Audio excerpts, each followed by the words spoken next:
We are going to energise the country. We need to wake up and smell the coffee. No more Mr. Nice Guy. Another future's possible, but we've got to fight for it. Order! Hello and welcome to the Debated podcast. As always, I'm your host, Will. And in this episode, I'm delighted to be joined by Ammaar Ahmed, who is a policy officer and is also responsible for the excellent Vote Switzerland Twitter account. Welcome to the podcast.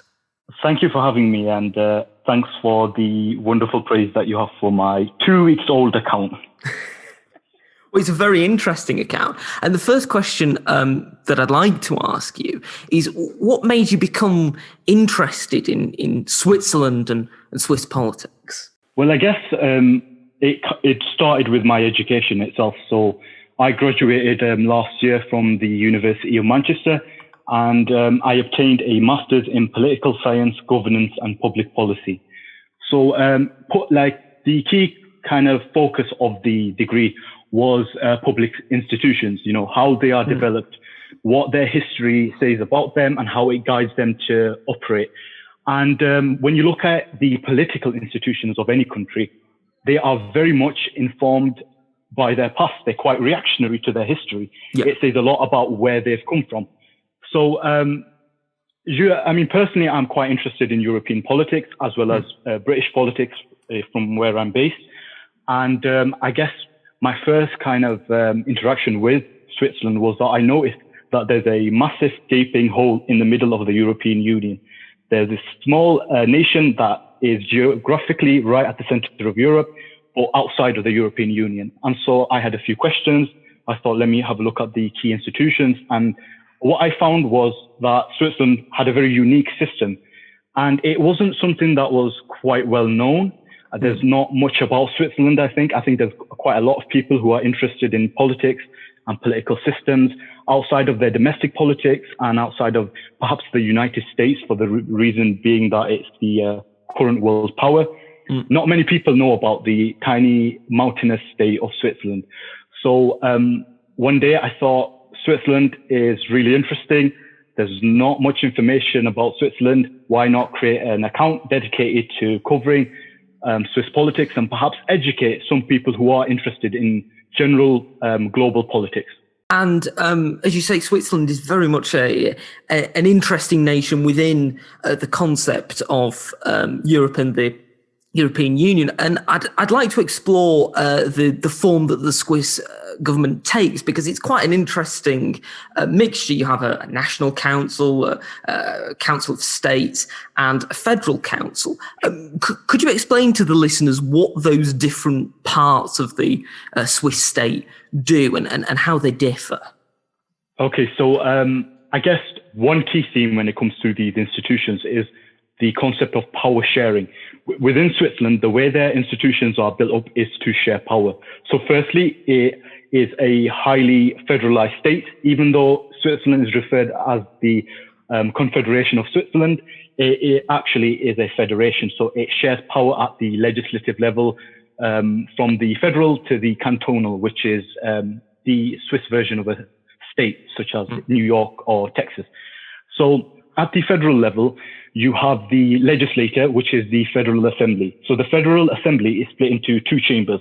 You have the Council of State, which operates similar to the US Senate, in which the 26 cantons each have two representatives, except for the 6 half cantons, which are the smaller cantons, who have a single representative. And then you have the lower chamber, which is called the National Council.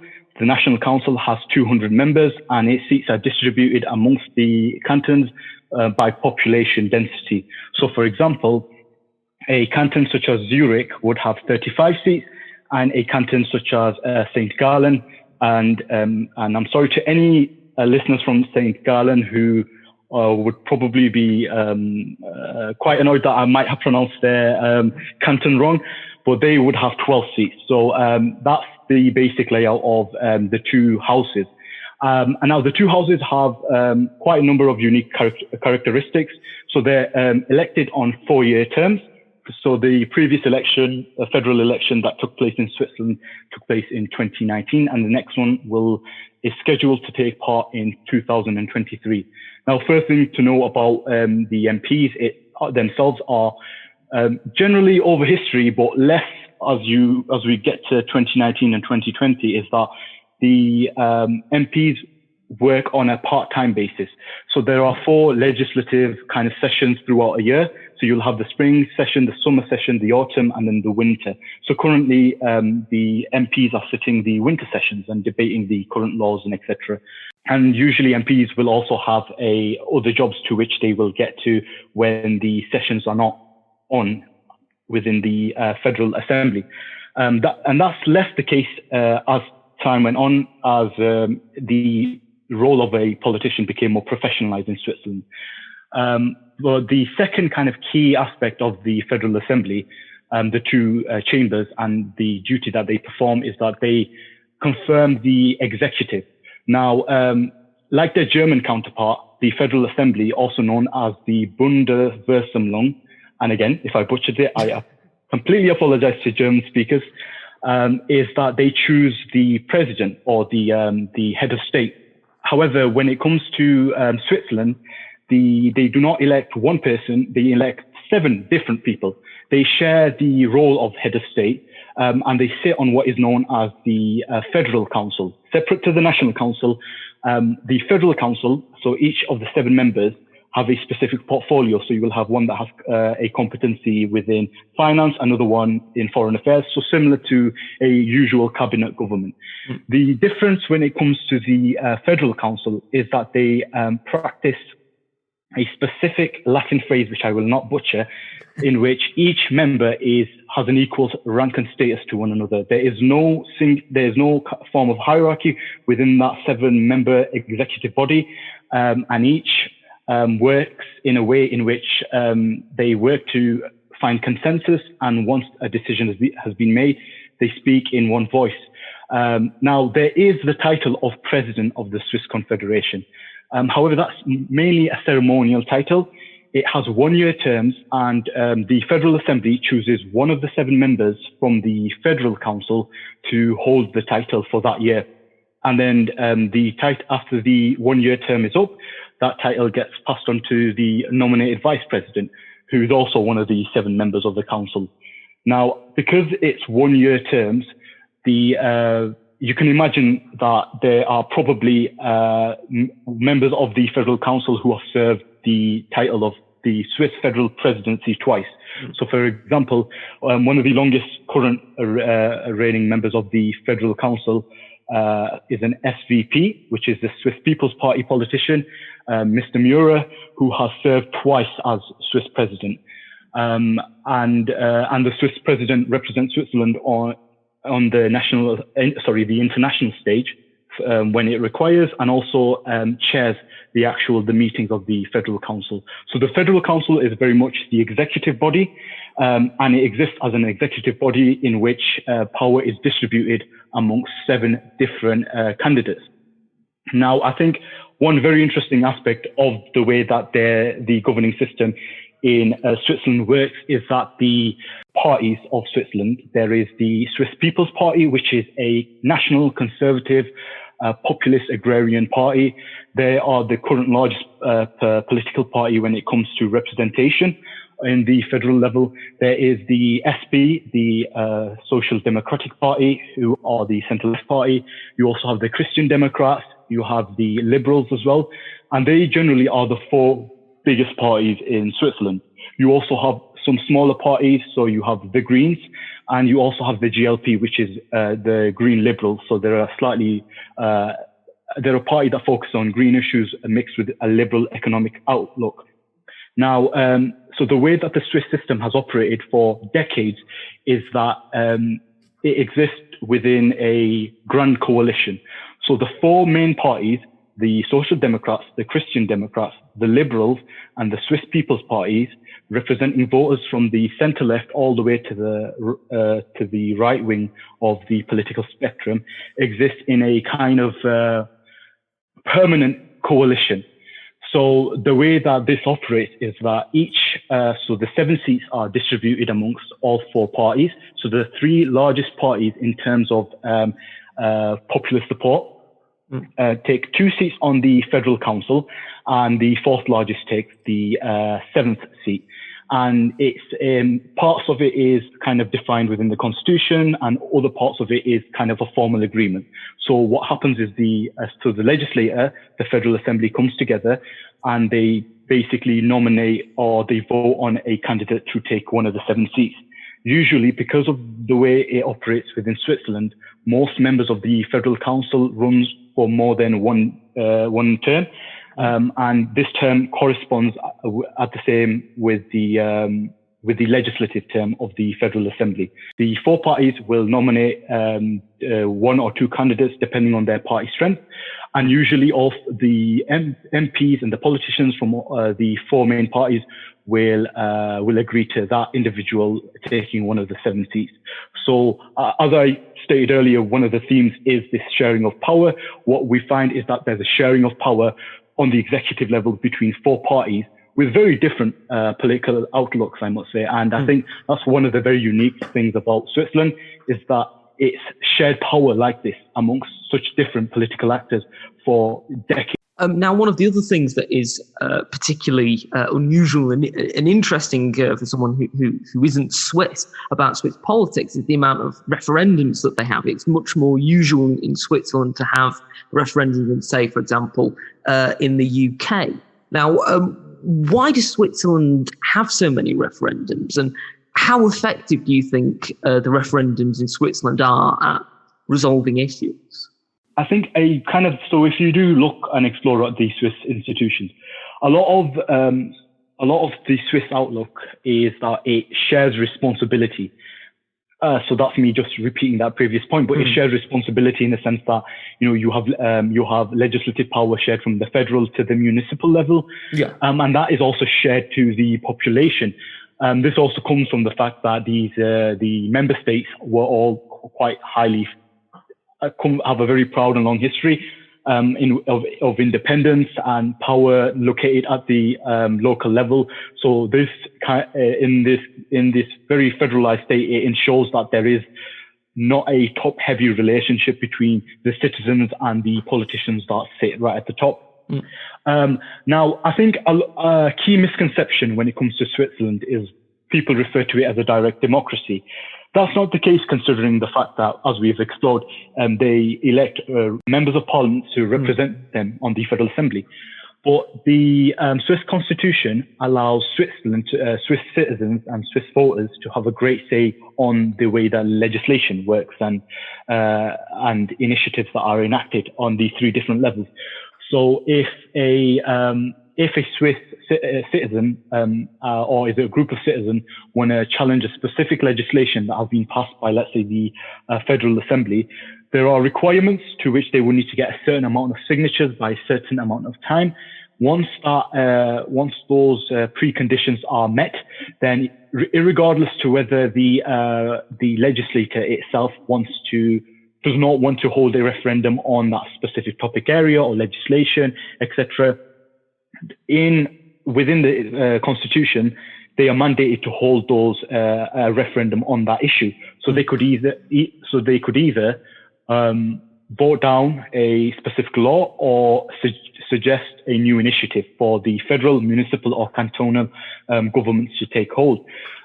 So the way that the referendum system works is that, similar to how the legislative periods are split up within the year, there are 4 specific key dates throughout the year that are booked specifically for potential referendums. So, for example, the Sunday that has just gone by, Sunday the 29th of November, Switzerland held their final referendum day, is what, if you want to refer to it as that. And there were 2 key issues in which there were popular initiatives started that gathered enough momentum, enough votes to warrant holding a referendum. One was on adhering to human rights and environmental principles, and the other was relating to investing in kind of the war weaponry industry. And so the way the referendum system works is that there needs to be a double majority. So the double majority is that the popular vote, they need to obtain 50% or more. And at the same time, they must obtain a yes vote from the majority of the cantons. So the 20 full cantons count as one vote, and the 6 half cantons count as 3 votes. So essentially, you would need 12 cantonal kind of approvals for the law to pass. The first referendum on the environment and human rights passed the popular margin, but failed to obtain the cantonal approval, whilst the second one failed at both. So it is a very interesting system, and I think some listeners can allude certain similarities to the way that the US electoral system works in the sense of the electoral college and the popular vote. On your point or your question about whether this is a success, from the perspective of someone that lives outside of Switzerland and is not engrossed in the life as an average Swiss voter would usually be, I guess my answer wouldn't be as true to form. Someone who would lived and experienced it. I guess the one issue, and I guess that comes with this system, is that, for example, both initiatives that were proposed by popular initiatives, so these were citizenship campaigns that were supported by businesses and specific industries and specific politicians, both the Federal Assembly and the Federal Council, the legislature and the executive, disagreed with the initiatives and actually recommended a no vote. So what you can have is an odd situation in which the population may approve a specific law or initiative, but the legislature and the executive who are tasked with carrying this specific demand out may be dead set against it. So you have that kind of clash in between, that perception, and that's quite odd. And I guess the second element to your question also is that when it comes to success, I think a key issue in Swiss politics is that there's relatively low turnout. So turnout usually is, I think, in its height around 50%, but can easily go down to about 30% itself. And there can often be a kind of legislative or election overload, if you might say, because you have municipal elections, you have cantonal elections for the legislature and the executive, you have federal elections, and then on the same level you will also have federal referendums, you will have cantonal referendums, and then also at a municipal level. So there are multiple things in which a Swiss citizen is voting on throughout the year, and this is not a very specific period, this is spread throughout the year. And another element is that whilst there is information posted on government websites regarding each initiative, if you're voting on 6 initiatives at the cantonal level and 3 initiatives at the federal level, you might, the average Swiss citizen might not want to sit down and partake a couple of hours trying to come up to speed in who's saying what and what the pro and against arguments are. So I guess it's interesting because the whole concept of referendum is an engagement activity in some sense with the population. But it seems that within Switzerland, there is an engagement problem when it comes to the referendums and the citizens, especially if you look at low turnout and low enthusiasm. Now, one particular issue that we mentioned earlier in the podcast, and one issue that has been put to a referendum, is membership of the European Union. And of course, Switzerland isn't a member of the European Union. How much do you think the European Union influences and impacts on Swiss politics? As of right now, the idea of the European Union and joining or remaining outside of it isn't a very highly politicized topic in itself.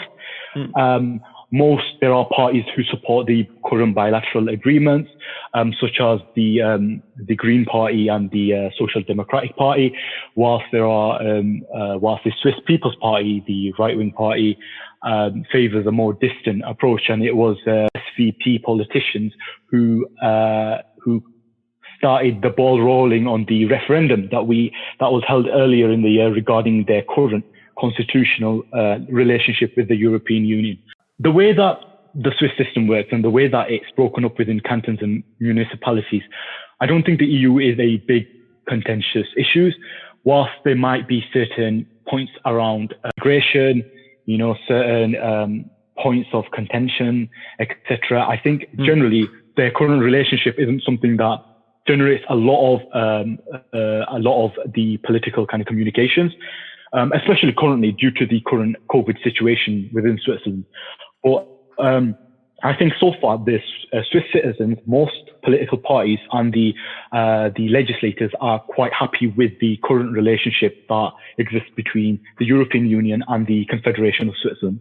One issue that I thought was quite interesting in relation to Swiss politics is the current president of the Swiss Confederation is a woman, but previously Switzerland has an interesting relationship with female suffrage, with women only being able to vote in federal elections in 1971, though of course they were able to vote in some canton elections in the 1950s, and one particular canton I think it only passed in the 1990s.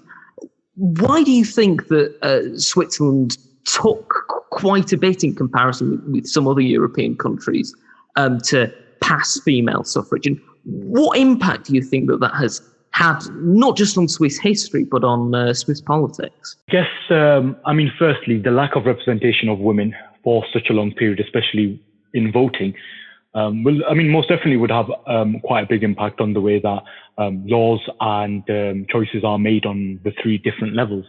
I think one aspect in which it took Switzerland so long, and it is very surprising because it seems quite an outlier in that sense when it comes to female suffrage in Europe, is that a key kind of approach to politics, especially on the federal level, is to not get too involved. There is always this phobia of being too highly centralized or too unitary in their governance, in their approach to governance, which is why you saw strides that more on a cantonal level before it became something that materialized on the federal level. I think the impacts, obviously, long term, can be depicted in many different ways. But one, personally, Switzerland is quite a conservative nation in the sense, the way in which it votes. The parties based on the right side of the political spectrum usually tend to do much better at both a cantonal and a federal level. The largest party is the SVP, who now hold both the presidency of both chambers and will be taking over the presidency of the Swiss Confederation from the current president.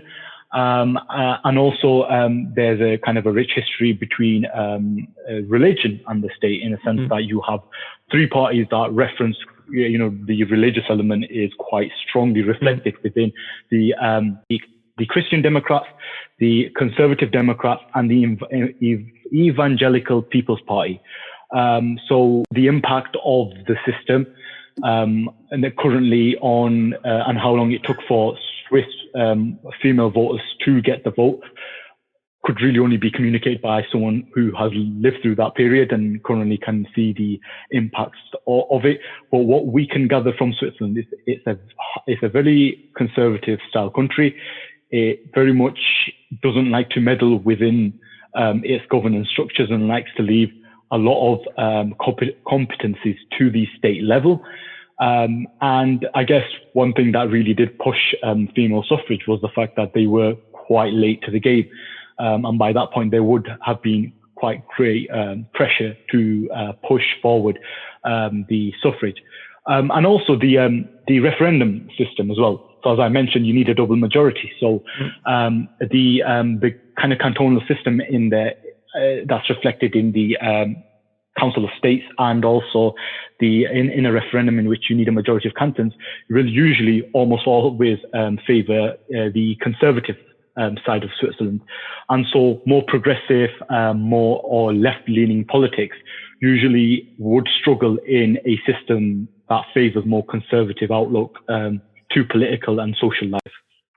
And you mentioned conservative outlook there, and one of the interesting things I think about Switzerland is the focus it was given by Steve Bannon. He went to Switzerland in 2018 and spoke before an event of conservative activists, and he expressed the belief that he thought that Switzerland, could be a place that could start a kind of like a Trumpian movement in Europe. I mean, how applicable do you think that is? Do you think that Switzerland, in its political nature, is quite a populist leaning state, or do you think that because of the system, it sort of ensures that populism doesn't get too out of hand, perhaps? It's a very interesting dichotomy, especially between the principle of sharing of power and populism in itself.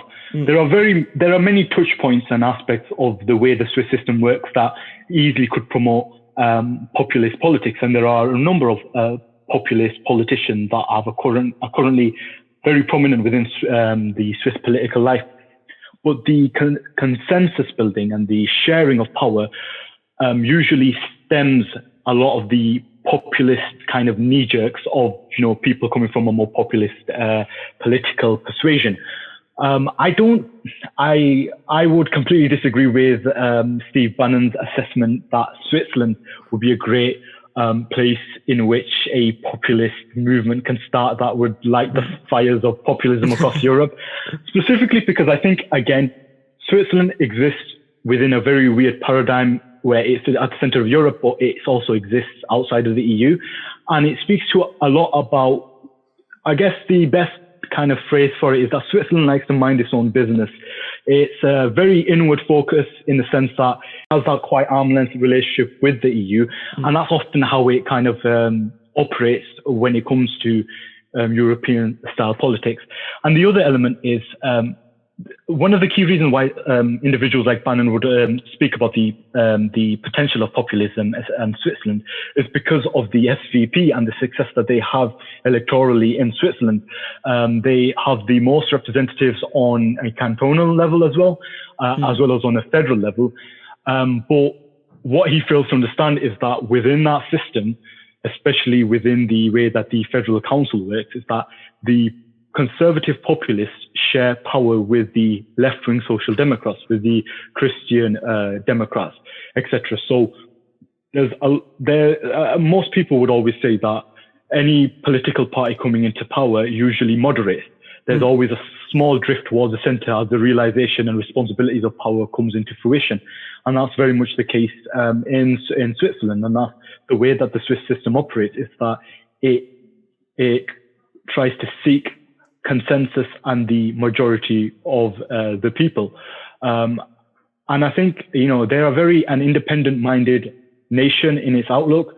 So I think, personally, that assessment is wrong. I guess, the best, most surefire way to spread populism across Europe is by a member state that has a prominent populist party and exists within the European Union. That would be a better tool to spread populism. But because of the Swiss interesting relationship with the EU and the way that it works as a country, I would disagree with those remarks.